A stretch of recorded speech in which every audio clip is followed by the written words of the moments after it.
Hello and welcome to Cooking the Books with Heather.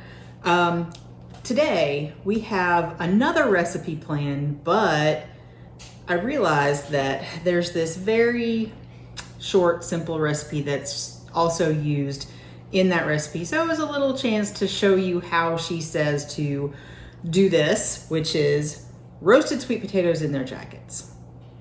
And it's very, very simple. For the other recipe we're going to make, we needed 3 medium-sized sweet potatoes, about 1.5 pounds, which is exactly what these are. I didn't have huge ones. I was able to do exactly what she said. So we're going to roast these in a 400-degree oven for about 45 minutes or until they are done, until they're soft. They kind of shrink in on themselves a little bit. They usually give off some of their juices and then they're done. And by the way, this is in Deep Run Roots by Vivian Howard. And so really, she says just roast them for about 45 minutes, take a look, and then they're done. So I have my oven preheated to 400 degrees. I have already scrubbed these.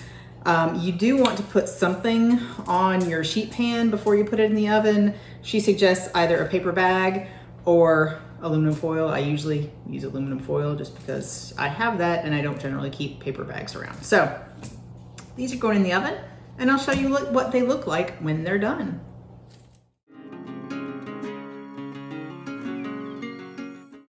So my sweet potatoes have been in the oven for about an hour. I checked them with a fork, so you can check them by seeing if a fork goes through. And you can see now that I've taken them out of the oven and the fork goes through, they're a little bit separated from the skins. And that means they're done. Now, several recipes in the book, a couple other recipes in the book require sort of roasted sweet potatoes. So you can serve these as is. It's just a baked sweet potato, add butter, brown sugar, cinnamon, whatever you want to it. Or you can come back next week, or actually probably tomorrow, and see what we do with these. Thanks for watching.